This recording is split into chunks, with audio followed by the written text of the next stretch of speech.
I'm really passionate about using fitness as a platform to grow stronger as a whole person, physically, mentally, and emotionally. As much work as it was, my goal was to keep my marriage intact, not just intact, but thriving, making sure that my marriage is thriving, making sure that my kids were thriving. I often ask myself the 20-year question, in 20 years, will I look back and say, man, I wish I would have worked a little bit harder at that business? Or will I say, I wish I would have taken the time to just read one more story to my son at night? Focus on those two things first, and then fit entrepreneurship and business in where I could, and trust the process that as I work hard over time, it would succeed. Welcome to the 7 Hats Podcast. My name is Yuval Selik, and I've been on the entrepreneurial roller coaster for over 20 years. I've experienced it all throughout my journey: the grind, burnout, failure, and ultimately, success. The turning point for me was realizing that building a successful company is meaningless if you neglect the other significant areas of your life. So today, I'm inviting you to join me on an adventure through those 7 areas, what I call the 7 Hats.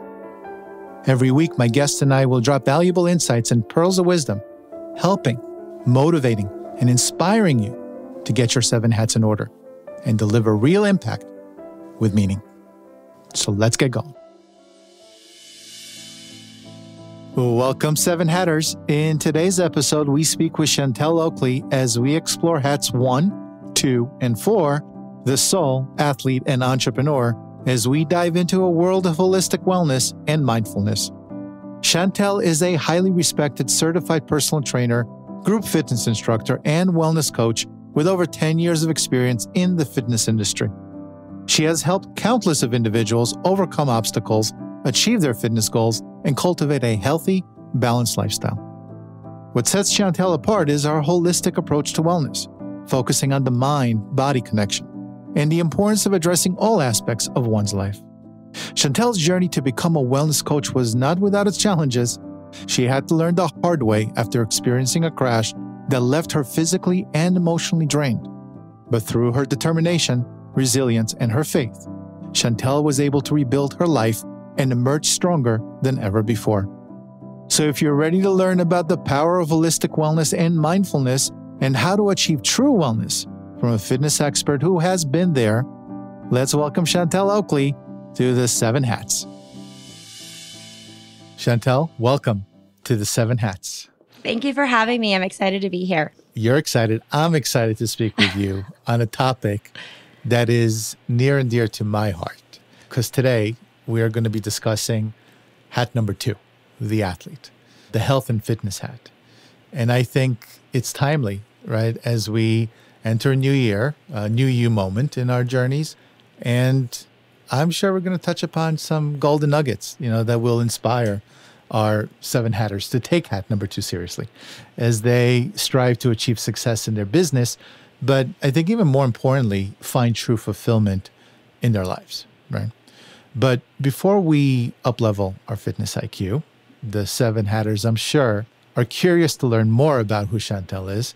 So without further ado, Chantel, where were you born and how was your childhood like? Yeah. Okay. Well, thank you for having me. I'm excited to be here. And can I just say, I love that you're speaking to entrepreneurs holistically. Like, I love your passion to tend to the whole person. And so I'm excited to visit with you. Okay. Thank you. I'm from Billings, Montana. So it's the biggest town in Montana is South Central Montana. Was born and raised here. And grew up with a younger brother. He actually lives in Los Angeles. He's in the music industry. I grew up as an athlete, and so I started playing sports at a young age, about 6 years old. And then eventually grew up to play basketball in college for just a year. And so an understanding and passion for the role that fitness plays in my life to make me stronger began at a really young age. But having a healthy mindset around that probably didn't come until I was a little bit later in life, well into being a mom, honestly, an entrepreneur.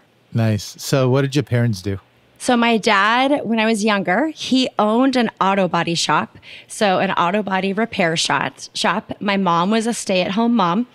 She homeschooled us when we were younger. So that's like a full-time job right there.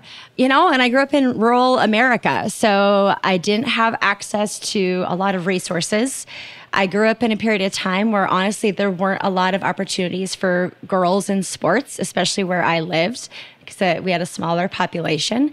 And then I was homeschooled on top of that. And at that point in time, at least in Montana, there wasn't a lot of resources for homeschooling either. And so my parents just did a really good job of kind of letting me know I could hang with the boys. For up until probably fifth grade, all of my sports teams, I was usually the only girl on the team, which definitely, I think, cultivated some confidence and like a go-get-it attitude in me. And then on top of that, I didn't have access to, virtual training wasn't a thing back when I was growing up.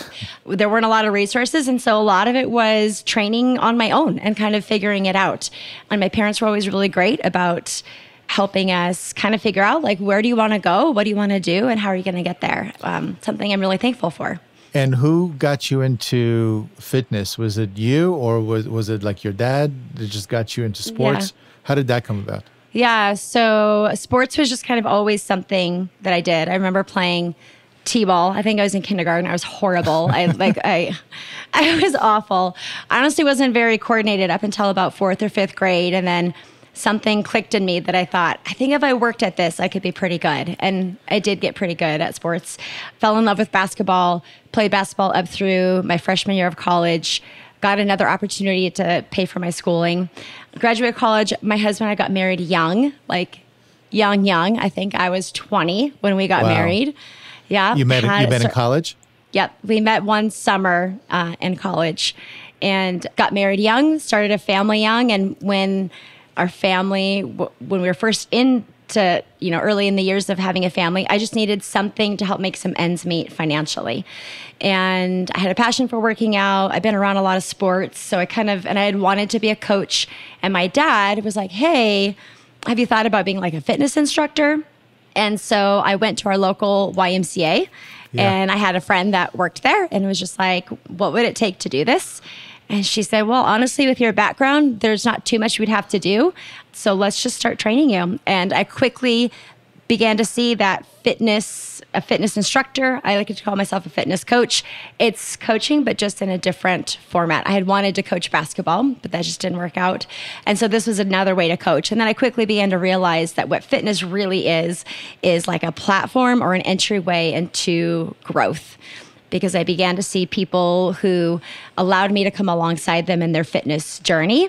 And they started to feel better physically. And then when they started to feel better physically, they kind of started thinking a little bit more about maybe some of their mental and emotional health and mindset. So I'm really passionate about using fitness as a platform to grow stronger as a whole person, physically, mentally, and emotionally. Yeah, I love that. So you're in YMCA, you're a trainer. When did you decide, you know what, I'm going to become an entrepreneur and start my own thing? When did that happen? Yeah, so that happened in 2020. So I trained at the Y for a really long time. I still train there a little bit just because I love the mission of the Y. And in end of 2019, I kind of got this nudging that I want to do a little bit more. I think I have a little bit more in me to give in a different way. I like to be challenged mentally. I think I'm just kind of sick like that. Like, what's really hard? I'm going to do that. Well, entrepreneurship, that's one thing. Exactly. And so I had stepped out and decided to start a health coaching business January of 2020. And then, as we all know, by March, April of 2020, the world shut down. And so I quickly had to pivot and go, how can I transfer this into the virtual world? And so the first year in business, I coached individuals around behavior change and how to establish healthy habits within their lifestyle with exercise, nutrition, mindset. And then that morphed into creating virtual programming that people can more easily and more affordably access. And then that is now morphed into providing some consulting for tech companies who are working to create fitness programming. So for those that are looking to become fitness coaches online, because I think that's a big thing right now. Mm-hmm. What have you learned? What kind of tips can you give them in terms of getting it done right the first time? What kind of mistakes have you made that you would do differently now? Oh man, so many mistakes. I definitely learned that the quality of your content is really important and will go a long way. And so it's a lot of work on the front end. You're going to do a lot of work for free on the front end creating content, but it will make a difference eventually. I learned that even though you're creating things on a virtual scale, it still requires some relationship in order to make people want to buy into it and make it happen. And so you got to get really good at identifying what people need and then genuinely trying to meet that need and not just sell your program, right? It's about more than the program. So, I mean, I don't think you went to business school, right? So you probably, or did you go to business school? No. So I was an elementary ed major and then I had a business minor. So I've always had a business side to me. My dad was an entrepreneur. So I grew up around business and thinking about business. But no, I did not go to business school. So you're starting your own business from scratch, probably with, having to learn everything on Google.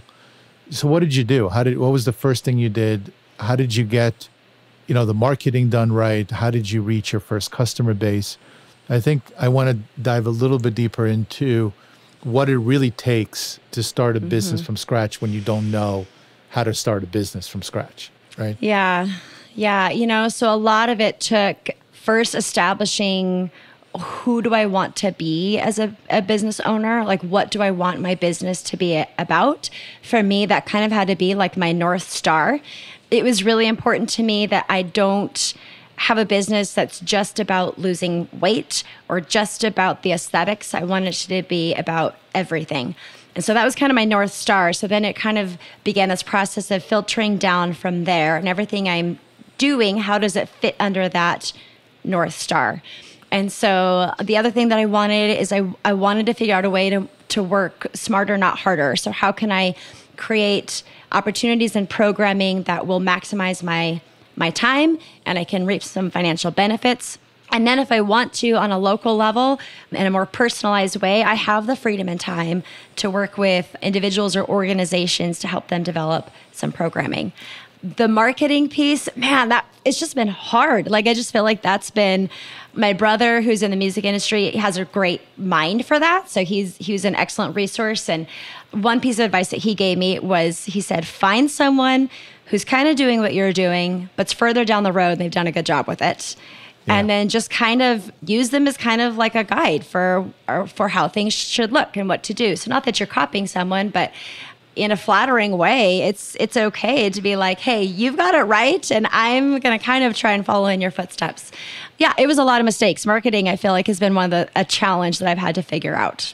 I don't know if you know who Russell Brunson is, but he has a company called ClickFunnels, and it's a website that allows you to build funnels, okay, marketing funnels. And he has something called a hackathon. I believe that's what the name is, where you go and find funnels that are very successful and you hack them and you create your own. You're not copying them, but you're creating your own. So you're not the only one that thought of that idea. This is something that is a real thing, and some good advice. If you have 4 kids, God bless you.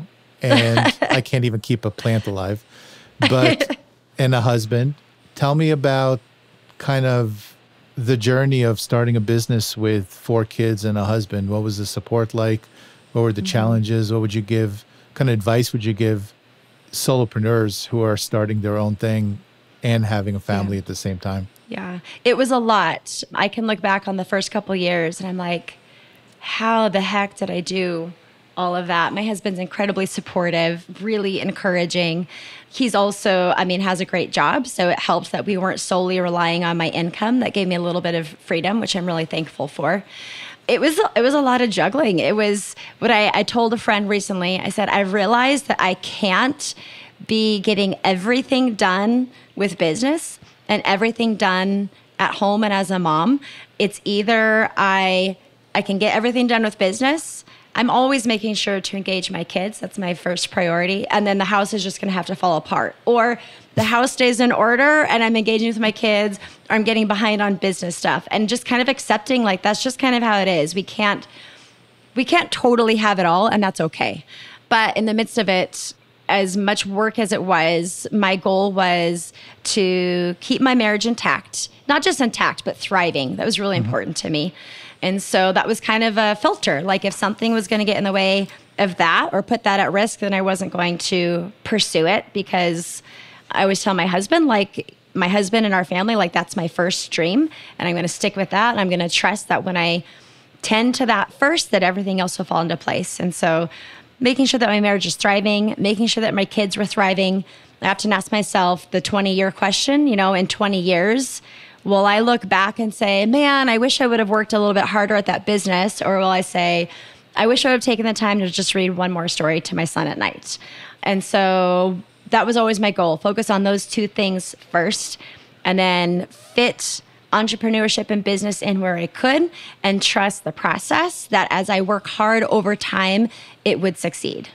So I love that. And I think the difficult aspect to the 7 hats, or keeping the 7 hats, or the categories of life in balance, or the balancing act, as I call it, is actually trying to get it done, right? How did you pay attention to your marriage and allow it to thrive, and your kids allowing it to thrive, when business is so demanding, right, of your time? And then you have your health and your fitness, because you're going to obviously not just teach, you're going to work on yourself, right? So there's 4 or 5 major aspects to life that you're dealing with all in one time. What are some tips that you have to keep the schedule going? Yeah. So I found that if I tended to my mental, emotional, physical well-being, if I'm in a good place, then everything else is going to be in a better place. And so I take my mental health really seriously. And so making sure that stays in check and carving out time for some mindfulness. I meet with a counselor on a consistent basis so that I'm being proactive, right? So that's not just waiting for crisis to come up, but so that when crisis comes up, I'm able to handle it and have the resilience to handle it. Just exercising a lot of vulnerability with my husband. Entrepreneurship is like a roller coaster. Like, some days it's like, this is amazing, I'm killing it, this opportunity came up, oh my gosh. And then other days it's like, oh my gosh, it's falling apart, this is never, right? It's just this roller coaster. And so you're lucky, because you have days, every 10 minutes is changing for me. So it's like, oh my God, 10 minutes later, oh shit, oh great, oh shit. Like, I probably go through about 30 of those per day. So you're lucky if you're getting it once a day. Well, no, I'm probably more along now that you mentioned it, the 10-minute line. It's a little better now, but just exercising vulnerability. I'm a really intense person. And so when things are awesome, I feel intensely awesome. And when things are not awesome, I can just let it get to me. And so inviting my husband into that and just being like, babe, I'm struggling. Like, I thought this was going well. It's not. The narrative that I'm telling myself is that I'm not doing a good job, or whatever negative thing I'm carrying around, I invite him in to carry it with me. And that's definitely strengthened our marriage, and then getting consistent time together. But I will say the vulnerability piece between the two of us has created deeper connection than just spending time together. Yeah, I agree. I think working alongside my wife over the last, God knows how many years since we met, we basically started building businesses together. It does strengthen your relationship if you do a good job in, like you said, being vulnerable and bringing them into the equation and letting them understand how difficult things are. So you faced a little bit of imposter syndrome. Were there times where you're like, I'm done. I'm going back to the Y. I'm not doing this anymore. I can't. And if so, how did you deal with it, and who pulled you back? Oh, I don't know that I've hit that quite yet, but I think that's also, I think I've been in the fitness journey long enough that I think I would almost say that some of what I'm doing feels like a calling, even more than just, I want to do this as a job. I believe in the process and I believe that it works. And I'm like freakishly strong-willed and stubborn. And so it's like, come hell or high water, I am not giving up on this. I will see it through. Definitely days though where I would question myself. Did I make the right choice as far as, especially moving into the virtual world? It is just a lot more work. Did I make the right choice in that? Should I have gone the easier route and choose to focus more on the aesthetics and kind of quick and easy fixes? Definitely question myself with some of that, desiring some quick success. But that's where I'm thankful that I had established that North Star, right? So if my North Star was, I feel called to help people become stronger physically, mentally, emotionally, to remind them that they can do hard things and to remind them that they're not alone. If that's truly what I believe, then I can't back away. I can't give up. Yeah. And you have your why and you have persistence and you're stubborn. And that's what makes good entrepreneurs, right? It's not the knowledge. It's just not giving up. It's just getting punched in the stomach and just continuing to move forward. Right.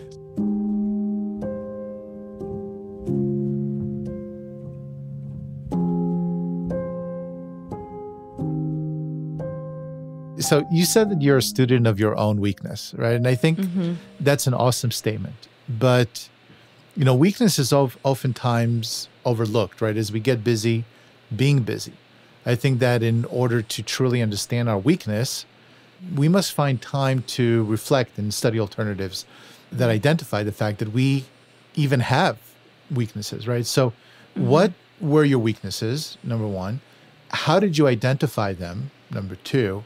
And what steps did you take to begin your journey towards overcoming those obstacles? I mean, I got a lot of weaknesses. I feel like I struggle with some anxiety, which I've recently tried to accept as the positive that it's actually brought into my life. But anxiety, I struggle with being really controlling. I struggle with shame. I struggle with being a perfectionist. I can get obsessive about something and I can't put it to rest. And that's been a really hard thing for me to figure out. Definitely like imposter syndrome, this desire to have the approval of others as something that can bring more stress into my life. And actually, the process of dealing with a lot of that actually started even prior to becoming an entrepreneur. Back in 2014, 2015, I went through a crash. So just physical, mental, emotional burnout. I was diagnosed with adrenal fatigue. And it began a year-long process of delving into, like, how did I get to this place? Because for all intent and purposes, from the outside, I shouldn't have experienced that. I didn't, my health was good. I was in fitness. I ate well. I knew the value of good sleep. I had a healthy family. I didn't have, any really toxic things in my life that would have led to that. And so it began this process of really like evaluating my motives, which then kind of brought up some of my weaknesses. And thankfully, just the season of life that I happened to be in, I would say for a year, and then after that, 3 to 4 years, I just was really intentional about carving out time daily to delve into what was it that I was struggling with and wrestling with, and what were those weaknesses, and how can I actually come to a place of not trying to conquer them, but accepting that they're there, and then acknowledging the strength that's on the other side of that weakness and embracing it. And so thankfully, by the time I started my company, I had worked through a lot of things. But what I'm just learning is in life, like, they're always going to rear their head at moments, especially when you're feeling stressed.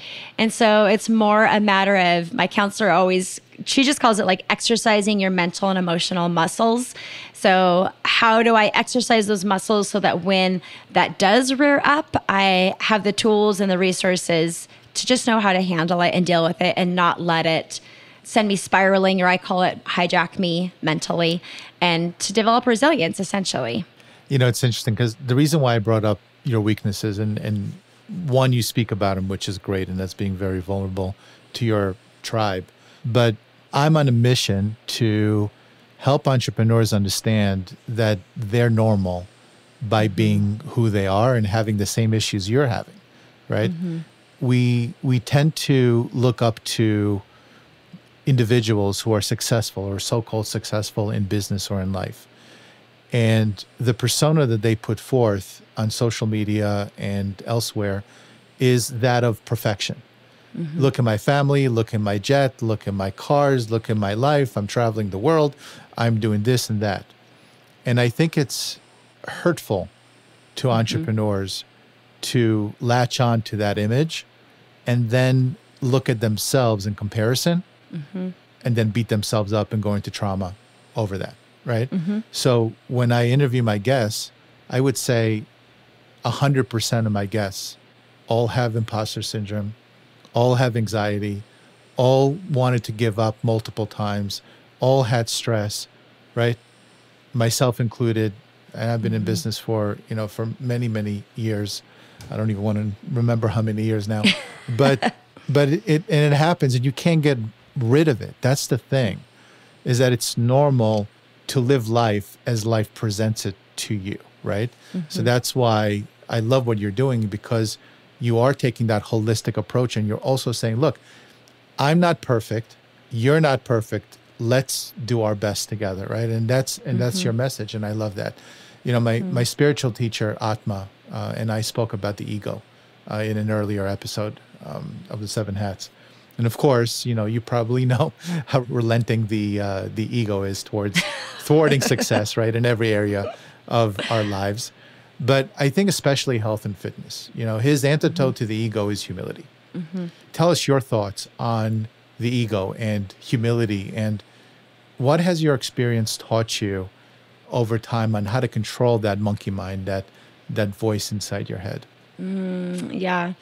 I think one of the things, like a lot of people, have just this really strong inner critic. And man, she's just brutal. She's mean, and she always pipes up right when I'm feeling like the most vulnerable.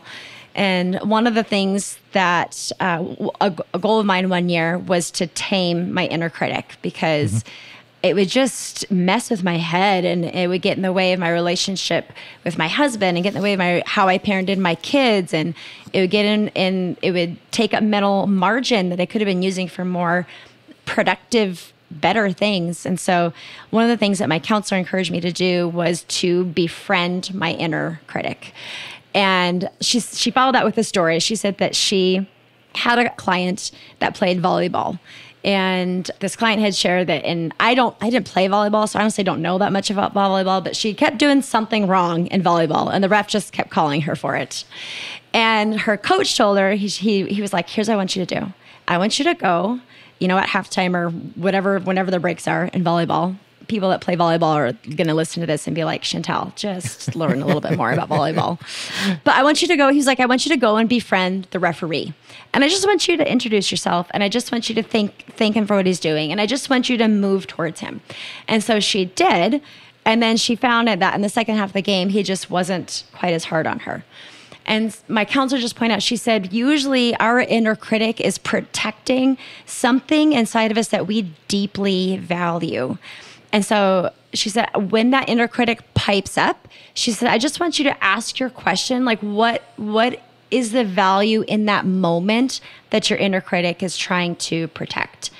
And so I started to do that. And then what I was able to do is I was able to have, and this is, if you're not, I guess, familiar with the world of therapy and counseling and spiritual direction, maybe this sounds a little out there, but I began to have some compassion and empathy for my critic, right? I didn't hate it so much because I was able to appreciate what it was trying to protect. And then I was able to develop some confidence that this thing, this value, whatever it is. So for example, let's say for me, a lot, I deeply value family, as you've probably just picked up on in our interview. And so anytime something would come up that I felt like kind of threatened family, my inner critic would just, man, she would rear her head really intensely. And so to kind of move toward that and go like, hey, I appreciate that this harsh critic in me is actually trying to protect something that I really deeply value. I appreciate that. And I actually have the ability to protect that value without being criticized. So it was just kind of this mental conversation that I started having, and it helped immensely.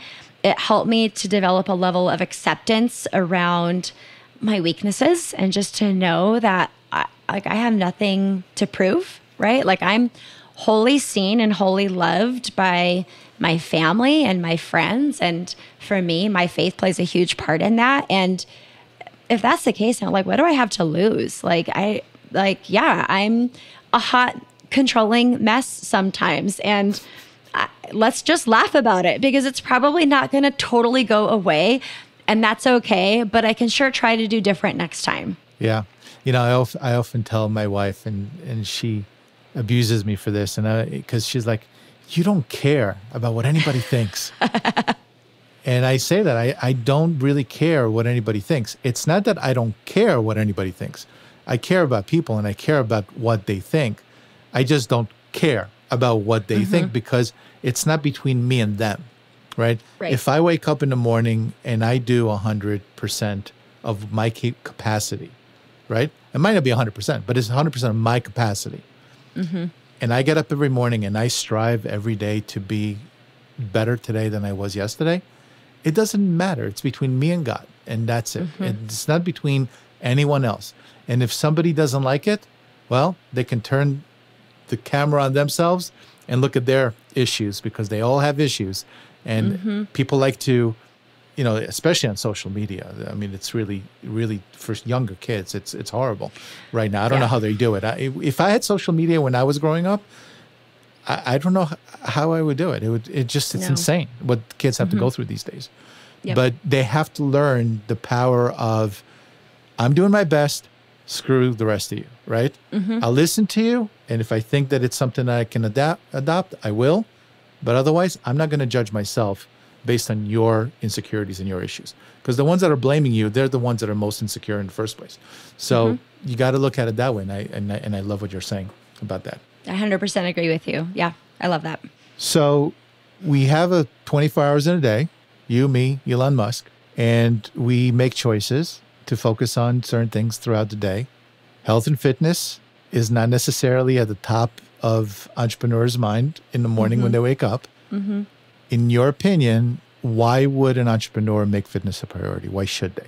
Yeah, enough studies have just shown that one of the best ways to manage stress is through moving your body, just because it naturally creates a chemical reaction in your brain that increases your serotonin levels and brings about endorphins. And so I think from a stress management piece alone, exercise is vital. The most successful people that I've trained, and when I say successful, I mean the people have been most successful in keeping fitness as a regular part of their lives. It's just this standing appointment that they have several times a week, and they just kind of move everything around that. And what I find interesting is they're all really busy people, right? So entrepreneurs are busy, but you know what? Teachers are busy. Everybody is busy in their own way. And so if we're willing to carve out space to take care of ourselves, everything else will come into place. It's like, it's like when you're on an airplane and they go through the oxygen mask routine. They tell you got to put on your own oxygen mask before you put on the oxygen mask of the person next to you. Because what good are you to help someone else if you yourself are not in a place that you are able to sustain what it takes to help that other person? And so I kind of view fitness and moving your body as it's the oxygen mask that you really do need to have in place if you want to do your job well and meet the needs of your customers, if you want to meet the needs of your family. It makes a huge difference. And you're right, it's one of the first things to go. And I understand all of it, but it's important. Well, I know a lot of entrepreneurs, and they'll scream up and down the street, I don't have time. I don't have time. You don't know. You don't understand. Look at me. I have children. I have a wife. I'm going home. I eat late. I don't have time to breathe and do my own thing. How am I going to fit in exercise, right? And I mean, in my opinion, I lost my first business because I didn't pay attention to the other areas of my life. By paying, it was a paradigm. It was like this irony of I was spending all my time on my business and I lost my business because I didn't spend any time on myself, on my health, on my relationships, because you need support, you need energy, you need mindset, you need, a healthy, clear mind to operate and make decisions. All of that makes business possible.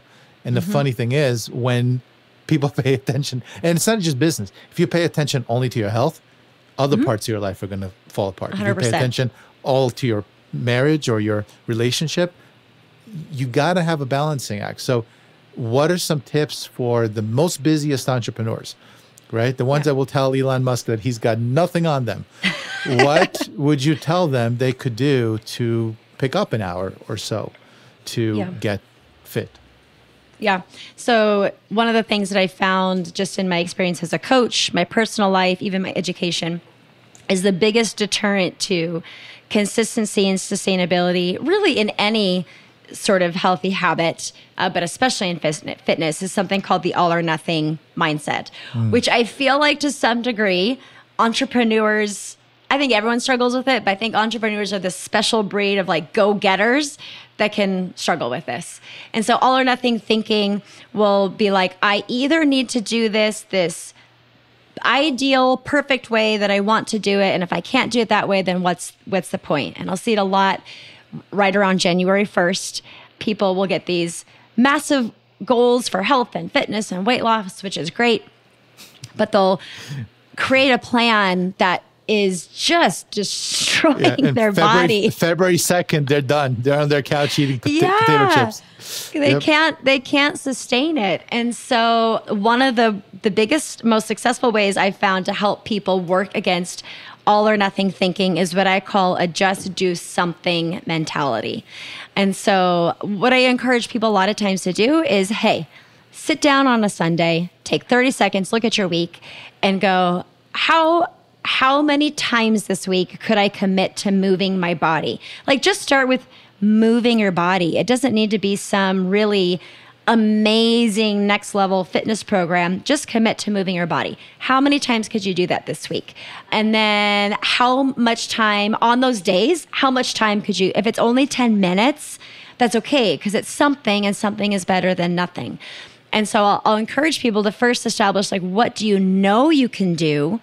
Commit to that. Even if it's only 10 minutes, 3 times a week, it's still better than nothing. And then what I have found is that as people commit to that, they start to feel better and they start to even see some results in some small ways. And then they get really encouraged. And then it becomes this snowball effect of where you're kind of willing to maybe commit a little bit more, to where eventually you do work up to what would be an optimal version of your fitness routine, but you're able to do it in a really sustainable way because you didn't start from 0 and then go to 100, right? You just gradually worked your way up and you're able to maintain it. I love what you're saying. Just do something, right? Because ultimately, some tips that I've learned throughout the years, I used to be very specific when I plan on my weekend on Sunday, and I plan on my weekend. Every minute is planned out. I mean, if you look at my calendar, you start crying, but every minute is planned out, and it's not just work, it's my life. I don't have work and life balance, right? It's my life, and work is part of it. So when I wake up in the morning and I have my morning routine, I schedule that, and then I schedule my sprints, and I schedule my time with the family and things of that nature. But what I've learned is try not to be so specific on the action or the task, because it becomes a to-do. Rather, look at what you want to accomplish that day. So I want to accomplish exercising twice a day, right? For me, right? How do I do that? Well, I wake up in the morning and I do a 20-minute spin, or I take a little walk, 15, 20 minutes. It's not rigid. I don't have, if I don't feel like going out, or if it's raining, or if I can't spin, or if I have an injury, then I take the 10, 15 minutes that's allocated and I just do something that is exercise. Right? Yep. And then in the afternoon, I used to say P90X. And obviously, when you take P90X, you die and you can never accomplish it. I don't know anyone that ever accomplished P90X. Those are all fake actors, fake news, because it's impossible. Anyway, that's just my problems that I have to deal with. But I put P90X. So when I did, and I was very rigid, like Monday, Tuesday, because it's a 6-day program. Monday, Tuesday, Wednesday, I did it. Then Thursday, for some reason, something blew up and I didn't do P90X, right? And all of a sudden, oh, well, okay, forget about this week and start again, right? Next week on a Monday, right? So instead of moving forward, like you're saying, what I was doing is I was always going back because I didn't accomplish 100%. And I didn't accomplish the P90X, where all I could have done is instead of doing the P90X on that Thursday for that specific course, I could have just moved around for 15 minutes and said, okay, I exercised. And the next day, continue and pick it up. So that's a really, huge pointer. Don't be so specific. And the other thing is how to find time, eliminate. I guarantee you that no matter who you are on this planet, you have at least an hour to 2 hours a day that you're doing something that you shouldn't be doing. That you can either delegate, eliminate, or put off. And if you can't figure that out, call me. I'll find it in your schedule because you have it.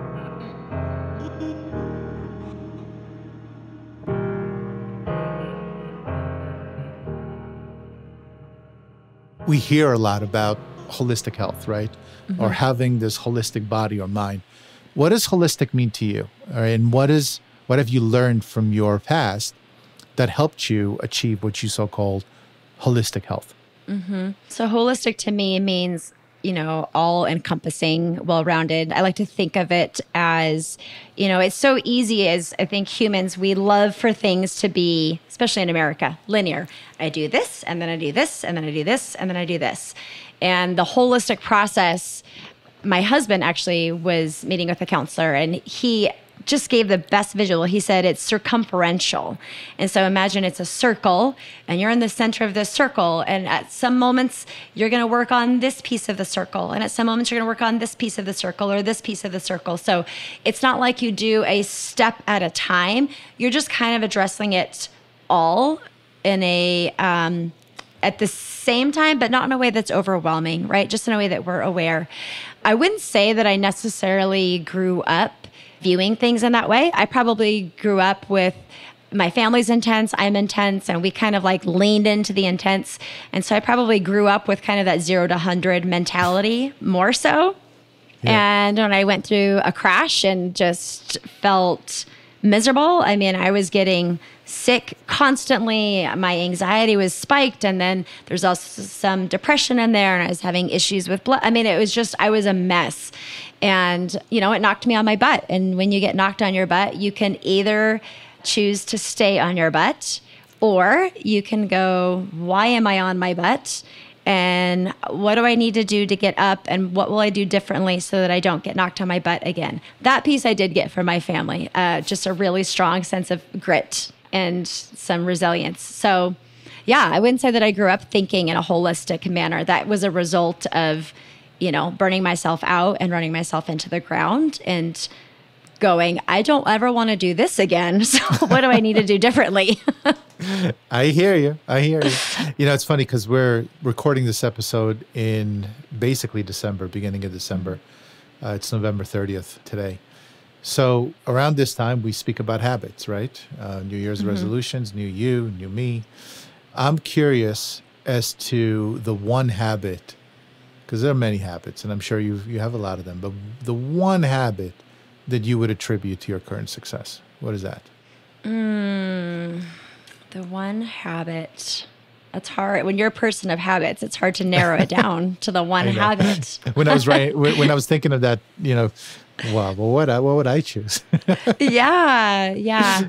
I don't know if this would be, I'm probably going to cheat the question a little bit, but I mentioned my faith is really important. And so it created for me, and a combination between my faith and my crash, it created an awareness of needing to tend to my internal state.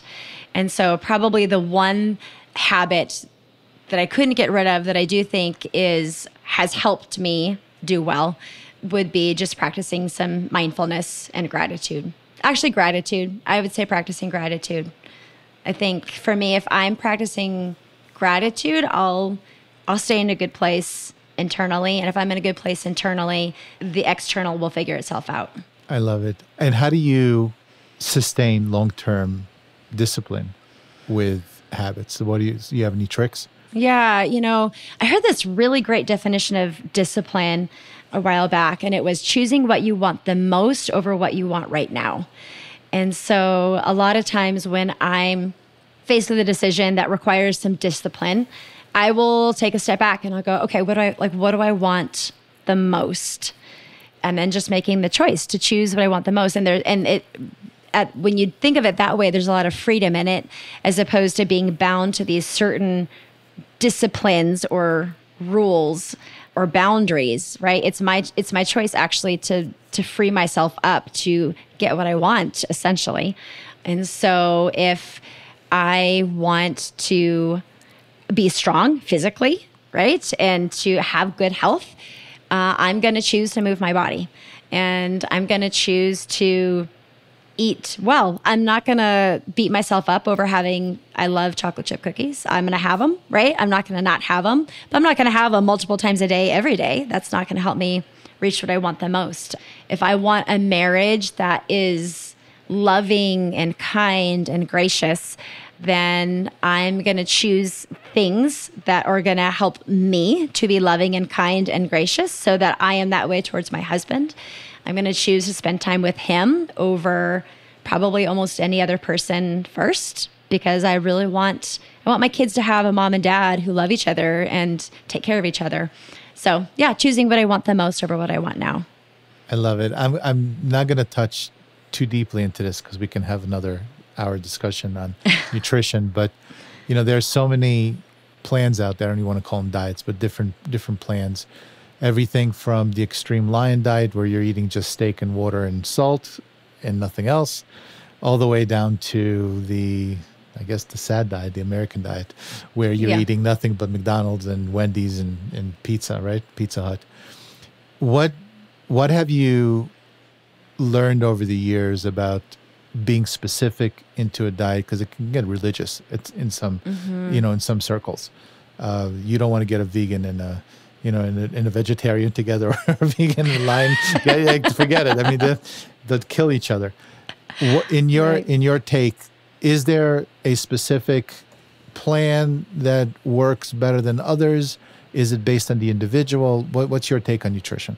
Yeah, so nutrition. So could be a whole other conversation. Yes. But for most of my life, I had what I would call a disordered relationship with food. So I viewed food, essentially I restricted it because I wanted to look good. It's an easy way of saying it. And that's something that I've had to become aware of and heal through and identify what brought that about. And also recognize that to some degree, I will always struggle with that. So I'm very, very aware of it. So I'm very careful about how I help others with nutrition.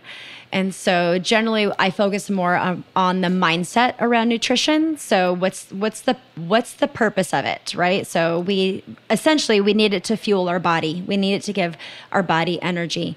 And so if we look at it through that lens, it kind of helps us filter out which is better fuel for our body than others. But then to also recognize that we should have the freedom to have fun and enjoy it. So I'll talk about that mindset a lot. I talk a lot about 80-20, just 80% of the time, just eating generally well. The nutrition guidelines as far as macronutrients, so the amount of fats that you should have, proteins, carbs, carbohydrates, sugars, those are well studied and spot on. And there's a reason why your body needs them. And so 80% of the time, hit those macronutrients that are suggested for your body. And then 20% of the time, have the pizza, have the foo-foo coffee. It's okay. Life is meant to be enjoyed. And I've had seasons where I was really restricting my food to only eat really clean and healthy. And I was not enjoying a lot of things because I was becoming obsessive with that. So yeah, I try to help people have a healthy relationship with nutrition and not use food as a way to punish themselves or as a way to seek out comfort either. Let's just objectify it for what it is. Food is fuel for our body. Yeah. It's funny because, and I agree with you 100%. Obviously, perfection doesn't exist, but success happens with doing more of the right thing and less of the wrong thing. So, but it doesn't mean not doing the wrong thing. It just means you're doing less of the wrong thing than you are of the right thing.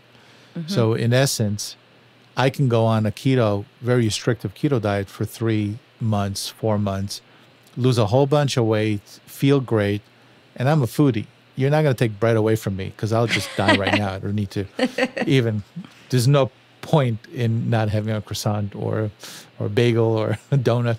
But the reality is, if you do it all the time, like it's just that scale. What do you do more often?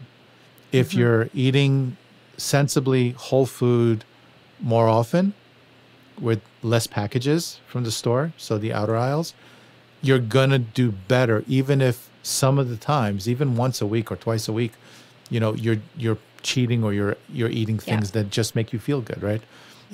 This whole conversation, there's a quote that just keeps on popping up, and that quote is, if you want to make God laugh, tell him about your plans.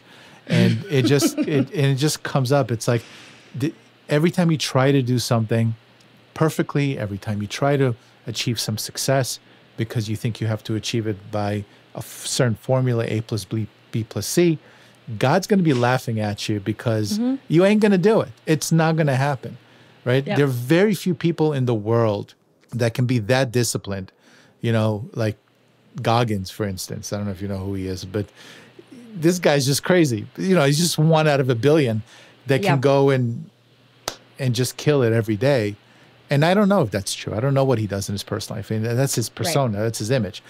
He could be, in his bathroom sucking his thumb every night, crying. I don't know. I don't know what the deal is. But at least from the onset, it seems like that's the case. But I just love your day one mindset. I like what you have to offer. You're not this strict all or nothing type of trainer, so type of coach. And I think the Seven Hatters are going to resonate with that. So, I like to close out my interviews with the following question. Who did you have to stop being? And who did you need to become to manifest your current success? I had to stop being Superwoman, and I had to become broken. Wow, I love that. Yeah. I love that a lot. That's a tweetable moment, as Oprah would say. All right. That's great. So, Chantel, tell the Seven Hatters how they can find you, how they can work out with you. You seem like a fun person to work out with. And I think so. And I'm sure, I've seen some videos. Check out Chantel's videos. She's got a great social media. She does great content marketing, and it's just fun. And she'll motivate you. It's pretty motivational to watch her, run up mountains. God knows, it's like the Sound of Music, man. I don't know where you went to these mountains, but they're beautiful. And, it's like an hour from my home. That's Montana for you. Oh, yeah. Incredible. Never been to Montana, so it's one of my bucket list of places to go. I just got to go when it's not cold. So tell the Seven Hatters where they can find you and how they can find you. Yeah, so you can find me on Instagram, just at Chantel Oakley is my handle. My website is chanteloakley.com. I'm launching a virtual fitness studio in January. And so the concept is, if you were to go to a gym that I owned, a boutique gym that I owned, what would it look like and what would it offer? And we've taken that concept and we've replicated it in a virtual setting. And so when you join my studio, you can have access to live workouts with me. This company that I'm partnering with has probably the coolest, best live virtual class option I've ever seen. I've gotten to be a part of helping them build it and create it. So it's very cool. They're the brains behind that. I just tell them, like, we should do this different or this different, but they're the brains behind it. So you can access live classes, you can access on-demand classes, you can have a workout assigned to you. I know entrepreneurs, we like to free up our mental margin as much as possible. And so one of the ways that I found is helpful to do that is just let me assign you a workout, and then you adopt the just do something mentality. And you look at that workout and you go, well, I only have 10 minutes that I can do of it. And then you just do the 10 minutes. Or if you've got the whole 35 minutes, I keep them all at about 35 to 45 minutes, then great, do the whole 35 minutes. But yeah, that will all launch middle of January. And so if that interests them, give me a follow on social media, because that's where I'll have a lot of information once that launches and to explain to you how to get connected with it. But I think it'll be pretty cool. I'm excited for it. Chantel, what a wonderful, wonderful conversation. I thoroughly enjoyed it. Thank you for gracing us on the 7 Hats. And I'm just hoping you're going to get a flood of, young, mushy minds that need some help and get you and get you going. A pleasure. Thank you so much. Thank you so much. It was an absolute delight. I appreciate being a part of it. Absolutely. I hope you enjoyed my conversation with Chantel. Let's end today with the show segment that I refer to as What Can We Hang Our Hat On? And here is my takeaway. Today, I want to reflect on the incredible strength and resilience of the human spirit. Throughout history, we have seen countless examples of individuals who have faced seemingly insurmountable challenges and emerged victorious, having overcome incredible odds to achieve their success. These individuals are a testament to the power of the human spirit and the incredible capacity that we all have to push ourselves beyond our limits. I've spoken to many driven and ambitious entrepreneurs over the years who poured all of their energy and resources into building their companies from the ground up. They work tirelessly day and night, pouring their hearts and souls into their work and pushing themselves harder and harder to achieve success. But despite all of their hard work, they face one setback after another.